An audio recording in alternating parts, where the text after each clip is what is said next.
Hi, ಎಲ್ರಿಗೂ ನಮಸ್ಕಾರ. ಎಲ್ಲರೂ ಆರಾಮಾಗಿದ್ದೀರಾ ಅಂತ ಭಾವಿಸ್ತಾ ಇವತ್ತಿನ ವಿಡಿಯೋವನ್ನು ಪ್ರಾರಂಭ ಮಾಡೋಣ.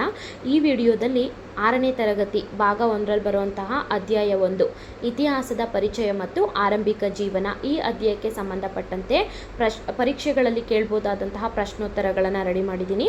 ಅವುಗಳನ್ನು ಚರ್ಚಿಸುತ್ತಾ ಹೋಗೋಣ.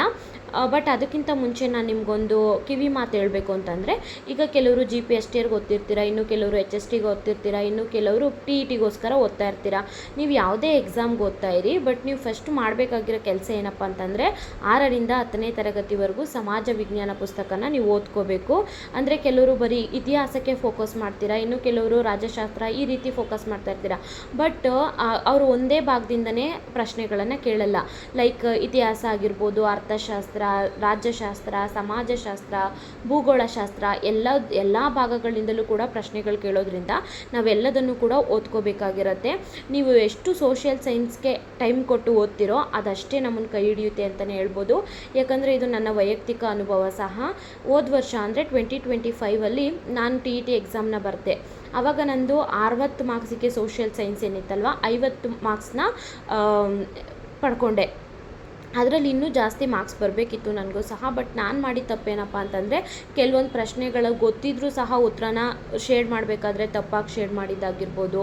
ಆಮೇಲೆ ಖಂಡಗಳ ಬಗ್ಗೆ ನಾನು ಓದ್ಕೊಂಡೇ ಹೋಗಿರಲಿಲ್ಲ, ಅದು ನಾನು ಮಾಡಿದ ದೊಡ್ಡ ಮಿಸ್ಟೇಕು. ಈ ರೀತಿ ಹಲವಾರು ಮಿಸ್ಟೇಕ್ಗಳಿಂದ ನಾನು ಕೂಡ ಕೆಲವೊಂದು ಮಾರ್ಕ್ಸ್ನ ಕಳ್ಕೊಂಡೆ. ಹಾಗಾಗಿ ನಾನು ಹೇಳ್ತಾ ಇದ್ದೀನಿ, ಯಾರು ಸೋಷಿಯಲ್ ಸೈನ್ಸ್ಗೆ ಹೆಚ್ಚು ಪ್ರಾಮುಖ್ಯತೆ ಕೊಟ್ಟು ಓದ್ಕೋತಿರೋ ಅದು ಒಂದು ಮಾರ್ಕ್ಸ್ ಹೆಚ್ಚಾಗಿ ನಾವು ಜಾಸ್ತಿ ಸ್ಕೋರ್ ಮಾಡೋದಕ್ಕೆ ಹೆಲ್ಪ್ ಆಗುತ್ತೆ ಅಂತಲೇ ಹೇಳ್ಬೋದು. ಹಂಗಾಗಿ ಪ್ರತಿಯೊಬ್ಬರು ಕೂಡ ಸೋಷಿಯಲ್ ಸೈನ್ಸ್ಗೆ ಫಸ್ಟು ಇಂಪಾರ್ಟೆನ್ಸ್ನ ಕೊಡಿ. ಈಗ GPSTR ಎಕ್ಸಾಮ್ ಅಂತ ಬಂದಾಗ 150 ಮಾರ್ಕ್ಸಿಗೆ ಬರಿತೀವಿ. ಅದರಲ್ಲಿ 50 ಮಾರ್ಕ್ಸು MCQ ಇದ್ದರೆ ಇನ್ನು 100 ಮಾರ್ಕ್ಸು ರೈಟಿಂಗ್ ಇರುತ್ತಲ್ವಾ. ಹಾಗಾಗಿ ಇದಕ್ಕೆ ನಾವು ಸೋಷಿಯಲ್ ಸೈನ್ಸ್ಗೆ ತುಂಬಾ ಪ್ರಾಮುಖ್ಯತೆ ಕೊಟ್ಟು ಓದಬೇಕಾಗತ್ತೆ. ನೀವು ಓದ್ತಾ ಏನು ಮಾಡ್ತೀರಾ ಅಂತಂದರೆ, ಕೆಲವೊಂದು ತುಂಬ ಇಂಪಾರ್ಟೆಂಟ್ ಪಾಯಿಂಟ್ಸ್ನ ನೋಟ್ ಮಾಡ್ಕೊಳ್ಳಿ. ನೋಟ್ ಮಾಡ್ಕೊಳ್ಳೋಕೆ ಟೈಮ್ ಕಡಿಮೆ ಇರೋದ್ರಿಂದ ನೀವು ಮಾರ್ಕರ್ ತೊಗೊಂಡು ಟೆಕ್ಸ್ಟ್ ಬುಕ್ಕಲ್ಲೇ ಮಾರ್ಕ್ ಮಾಡ್ತಾ ಹೋಗಿ. ಅದು ನಮಗೆ ಎಕ್ಸಾಮ್ ಟೈಮಲ್ಲಿ ತುಂಬಾ ಈಸಿ ಆಗುತ್ತೆ. ಯಾಕಂದರೆ ಈಗ ಎಕ್ಸಾಮ್ ಕಾಲ್ಫಾರ್ಮ್ ಆಗೋ ಒಂದು ತಿಂಗಳು, 1.5 ತಿಂಗಳು ಅಥವಾ 2 ತಿಂಗಳು time ಸಿಗ್ಬೋದೇನೋ.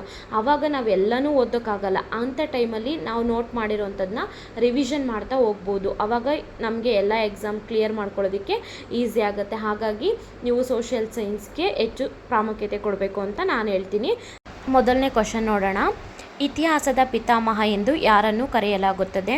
A. ಹೆರೋಡಟಸ್, B. Plato, C. Socrates, D. Aristotle.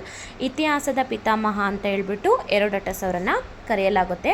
ಯಾಕಂದರೆ ಇತಿಹಾಸಕ್ಕೆ ಒಂದು ಪ್ರಮುಖ ಸ್ಥಾನಮಾನವನ್ನು ಕೊಟ್ಟವರು ಗ್ರೀಕರು. ಅದರಲ್ಲಿ ಹೆರೋಡಟಸ್ ಕೂಡ ಒಬ್ಬರು. ಹಾಗಾಗಿ ಅವರನ್ನು ಇತಿಹಾಸದ ಪಿತಾಮಹ ಅಂತ ಹೇಳಿ ಕರೆಯ. ಎರಡನೇ ಪ್ರಶ್ನೆ. ಅಕ್ಷರಗಳ ಪರಿಚಯ ಇಲ್ಲದಿರುವ ಕಾಲಘಟ್ಟವನ್ನು ಹೀಗೆಂದು ಕರೆಯಲಾಗುತ್ತದೆ? A. ಪ್ರಾಗೈತಿಹಾಸಿಕ ಕಾಲ, B. ಪೂರ್ವಭಾವಿ ಇತಿಹಾಸ ಕಾಲ, C. ಇತಿಹಾಸ ಕಾಲ, D. ಪೂರ್ವೋತ್ತರ ಇತಿಹಾಸ ಕಾಲ. ಅಕ್ಷರಗಳ ಪರಿಚಯ ಇಲ್ಲದಿರುವ ಕಾಲಘಟ್ಟ ಅಂತ ಹೇಳಿ ಪ್ರಾಗೈತಿಹಾಸಿಕ ಕಾಲವನ್ನು ಕರೀತಾರೆ. ಪ್ರಾಗೈತಿಹಾಸಿಕ ಕಾಲಕ್ಕೆ ಉದಾಹರಣೆ ಶಿಲಾಯುಗ ಬರುತ್ತೆ. ಇನ್ನು ಪೂರ್ವಭಾವಿ ಇತಿಹಾಸ ಕಾಲ ಅಂತ ಬಂದಾಗ ಅಕ್ಷರಗಳ ಪರಿಚಯ ಇರುತ್ತೆ, ಬಟ್ ಅದನ್ನು ಯಾವುದೇ ಕಾಲದಲ್ಲೂ ಸಹ ಓದೋದಕ್ಕೆ ಸಾಧ್ಯ ಆಗಲ್ಲ. ಅದನ್ನು ಪೂರ್ವಭಾವಿ ಇತಿಹಾಸ ಕಾಲ ಅಂತಾರೆ. ಇದಕ್ಕೆ ಉದಾಹರಣೆ ಸಿಂಧೂ ನಾಗರಿಕತೆ.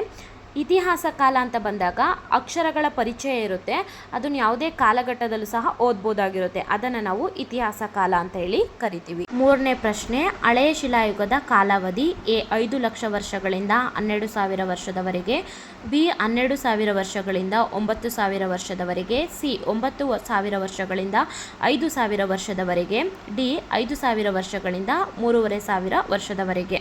ಹಳೆಯ ಶಿಲಾಯುಗದ ಕಾಲಾವಧಿ ಅಂತ ಬಂದರೆ ಅದು A. 5 ಲಕ್ಷ ವರ್ಷಗಳಿಂದ 12,000 ವರ್ಷದವರೆಗೆ ಬರುತ್ತೆ. ಇನ್ನು ಮಧ್ಯ ಶಿಲಾಯುಗ ಅಥವಾ ಸೂಕ್ಷ್ಮ ಶಿಲಾಯುಗ ಅದು 12,000 ವರ್ಷಗಳಿಂದ 9,000 ವರ್ಷದವರೆಗೆ ಅದರ ಕಾಲಘಟ್ಟ ಆಗಿರುತ್ತೆ. ನವಶಿಲಾಯುಗ ಅಂತ ಬಂದಾಗ ಇದು 9,000 ವರ್ಷಗಳಿಂದ 5,000 ವರ್ಷದವರೆಗೆ ಬರುತ್ತೆ. ಈ ನವಶಿಲಾಯುಗದ ಕೊನೆಯ ಭಾಗದಲ್ಲಿನೇ ಲೋಹಗಳ ಯುಗ ಅನ್ನೋದು ಪ್ರಾರಂಭ ಆಗುತ್ತೆ. ಆ ಲೋಹಗಳ ಯುಗದಲ್ಲಿ ಕಂಚು ಮತ್ತು ತಾಮ್ರದ ಯುಗವನ್ನು 5,000 ವರ್ಷಗಳಾದರೆ ಕಬ್ಬಿಣದ ಯುಗ ಇದು 3,500 ವರ್ಷದವರೆಗೆ ಇರುತ್ತೆ. ನಾಲ್ಕನೇ ಪ್ರಶ್ನೆ. ಯಾವ ಶಿಲಾಯುಗದಲ್ಲಿ ಮನುಷ್ಯನು ಬಟ್ಟೆ ನೇಯುವುದನ್ನು ಕಲಿತುಕೊಂಡನು? A. ಹಳೆಯ ಶಿಲಾಯುಗ, B. ಮಧ್ಯ ಶಿಲಾಯುಗ, C. ನವಶಿಲಾಯುಗ, D. ಲೋಹಗಳ ಯುಗ. Answer C ನವಶಿಲಾಯುಗ. ನವಶಿಲಾಯುಗದಲ್ಲಿ ಮನುಷ್ಯ ಏನು ಮಾಡ್ತಾನೆ ಅಂದರೆ ಬಟ್ಟೆ ನೇಯೋದನ್ನು ಕಲ್ತ್ಕೋತಾನೆ, ಜೊತೆಗೆ ಒಂದು ಕಡೆ ಬಂದು ನೆಲೆ ನಿಂತು ಜೀವನ ಮಾಡೋದನ್ನು ಕೂಡ ಕಂಡುಕೊಳ್ತಾನೆ. ಹಾಗೆ ತನ್ನ ಆಹಾರಗಳನ್ನು ಅವನೇ ಉತ್ಪಾದನೆ ಮಾಡ್ಕೋತಾನೆ. ಜೊತೆಗೆ ತಾನು ಉತ್ಪಾದನೆ ಮಾಡಿದಂಥ ಆಹಾರಗಳನ್ನು ಅಂದರೆ ಆಹಾರ ಧಾನ್ಯಗಳನ್ನು ಸಂಗ್ರಹಣ ಮಾಡೋದಕ್ಕೋಸ್ಕರ ಮಡಿಕೆ ಕುಡಿಕೆಗಳನ್ನು ಸ್ವತಃ ತಾನೇ ನಿರ್ಮಿಸ್ಕೊಳ್ತಾನೆ. ಹೀಗೆ ಇದು ನವಶಿಲಾಯುಗಕ್ಕೆ ಸಂಬಂಧಪಟ್ಟಿರುವಂಥದ್ದು. 5ನೇ ಪ್ರಶ್ನೆ, ಮಾನವನು ಮೊದಲು ಬಳಸಿದ ಲೋಹ. ಎ ಚಿನ್ನ, ಬಿ ಕಬ್ಬಿಣ, ಸಿ ವಜ್ರ, ಡಿ ತಾಮ್ರ. ಮಾನವ ಮೊದಲು ಬಳಸಿದ ಲೋಹ ಅಂದರೆ ಡಿ ತಾಮ್ರ. 6ನೇ ಪ್ರಶ್ನೆ, ತಾಮ್ರ ಮತ್ತು ಕಂಚಿನ ಆಧಾರಗಳು ದೊರೆತಿರುವ ಸ್ಥಳ. ಆ್ಯಕ್ಚುಲಿ ಇದು ತಾಮ್ರ ಮತ್ತು ಕಂಚಿನ ಆಧಾರಗಳು ಕರ್ನಾಟಕದಲ್ಲಿ ಎಲ್ಲಿ ದೊರೆತಿದೆ ಅಂತ ಬರಬೇಕಿತ್ತು, ಬಟ್ ಇಟ್ಸ್ ಓಕೆ. ತಾಮ್ರ ಮತ್ತು ಕಂಚಿನ ಆಧಾರಗಳು ದೊರೆತಿರುವ ಸ್ಥಳ ಅಂತಂದರೆ A Hallur Banahalli Brahmagiri, B Savanur, C Sanganakallu, D Heggadehalli. A answer Hallur Banahalli Brahmagiri.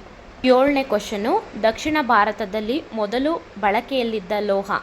A ತಾಮ್ರ, ಬಿ ಕಂಚು, ಸಿ ಚಿನ್ನ, ಡಿ ಕಬ್ಬಿಣ. ದಕ್ಷಿಣ ಭಾರತದಲ್ಲಿ ಮೊದಲು ಬಳಕೆಯಲ್ಲಿದ್ದಂತಹ ಲೋಹ ಅಂದರೆ ಅದು ಕಬ್ಬಿಣ.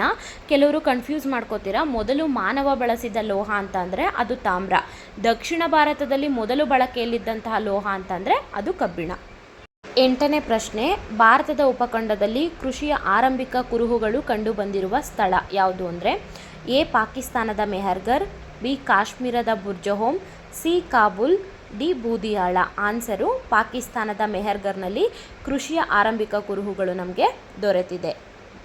9ನೇ ಪ್ರಶ್ನೆ, ಯಾವ ಶಿಲಾಯುಗದ ಕೊನೆಯ ಘಟ್ಟದಲ್ಲಿ ಬೆಂಕಿಯ ಪರಿಚಯ ಆಯಿತು. ಎ ಮಧ್ಯಶಿಲಾಯುಗ, ಬಿ ಹಳೆಯ ಶಿಲಾಯುಗ, ಸಿ ನವಶಿಲಾಯುಗ, ಡಿ ಲೋಹಗಳ ಶಿಲಾಯುಗ. ಅಂದರೆ ಯಾವ ಶಿಲಾಯುಗದ ಕೊನೆಯ ಘಟ್ಟದಲ್ಲಿ ಬೆಂಕಿಯ ಪರಿಚಯ ಆಯಿತು ಅಂತ ಅಂದರೆ ಅದು ಹಳೆಯ ಶಿಲಾಯುಗ. ಈ ಹಳೆಯ ಶಿಲಾಯುಗದ ಕೊನೆಯ ಘಟ್ಟದಲ್ಲಿ ಮಾನವ ಬೆಂಕಿಯ ಪರಿಚಯ ಮಾಡ್ಕೋತಾನೆ, ಜೊತೆಗೆ ಆಹಾರಕ್ಕೋಸ್ಕರ ಬೇಟೆಯಾಡೋದು ಮತ್ತು ಮೀನು ಹಿಡಿಯೋದನ್ನು ಸಹ ಕಲ್ತ್ಕೋತಾನೆ. ಇದು ಹಳೆಯ ಶಿಲಾಯುಗಕ್ಕೆ ಸಂಬಂಧಪಟ್ಟಿರುವಂಥದ್ದು. ಇನ್ನು ಈ ಅಧ್ಯಾಯದ ಕೊನೆಯಲ್ಲಿ ಬರುವಂಥ ಅಭ್ಯಾಸದ ಪ್ರಶ್ನೆಗಳನ್ನು ನೋಡೋಣ. ಖಾಲಿ ಬಿಟ್ಟ ಸ್ಥಳಗಳನ್ನು ಸೂಕ್ತ ಪದದಿಂದ ಭರ್ತಿ ಮಾಡಿ. 1ನೇದು, ಅಕ್ಷರಗಳ ಪರಿಚಯವಿಲ್ಲದ ಕಾಲಘಟ್ಟವನ್ನು ಡ್ಯಾಶ್ ಕಾಲ ಎನ್ನುತ್ತಾರೆ. ಪ್ರಾಗೈತಿಹಾಸಿಕ ಕಾಲ. ಸೂಕ್ಷ್ಮ ಶಿಲಾಯುಗವನ್ನು ಡ್ಯಾಶ್ ಶಿಲಾಯುಗ ಎಂದು ಕರೆಯಲಾಗುವುದು. ಮಧ್ಯಶಿಲಾಯುಗ. 3ನೇದು, ಭಾರತದ ಉಪಖಂಡದಲ್ಲಿ ಕೃಷಿಯ ಆರಂಭಿಕ ಕುರುಹುಗಳು ಡ್ಯಾಶ್ ನೆಲೆಯಲ್ಲಿ ಕಂಡುಬಂದಿದೆ. ಪಾಕಿಸ್ತಾನದ ಮೆಹರ್ಗರ್. ಇತಿಹಾಸದ ಪಿತಾಮಹ ಎಂದು ಡ್ಯಾಶ್ರನ್ನು ಕರೆಯಲಾಗುತ್ತದೆ ಅಂದರೆ ಹೆರೋಡಟಸ್. ನಿಮಗೆಲ್ರಿಗೂ ಈ ವಿಡಿಯೋ ಇಷ್ಟ ಆಗಿರುತ್ತೆ ಅಂತ ನಾನು ಭಾವಿಸ್ತೀನಿ. ನಿಮ್ಮೆಲ್ರಿಗೂ ಈ ವಿಡಿಯೋ ಇಷ್ಟ ಆಗಿದ್ದರೆ ದಯವಿಟ್ಟು ಸಬ್ಸ್ಕ್ರೈಬ್ ಮಾಡಿಕೊಂಡು ವಿಡಿಯೋನ ನೋಡಿ ಅಂತ ಕೇಳ್ಕೊತೀನಿ. ಸಬ್ಸ್ಕ್ರೈಬ್ ಮಾಡ್ಕೊಳ್ಳಿ, ಲೈಕ್ ಮಾಡಿ, ಶೇರ್ ಮಾಡಿ, ಕಮೆಂಟ್ ಮಾಡಿ ಅಂತ ಹೇಳ್ತಾ ಈ ವಿಡಿಯೋನ ಇಲ್ಲಿಗೆ ಮುಗಿಸ್ತೀನಿ. ನಾಳಿನ ವಿಡಿಯೋದಲ್ಲಿ ಭಾರತ ನಮ್ಮ ಹೆಮ್ಮೆ ಆ ಒಂದು ಅಧ್ಯಾಯದ ಬಗ್ಗೆ ತಿಳ್ಕೊಳ್ಳೋಣ.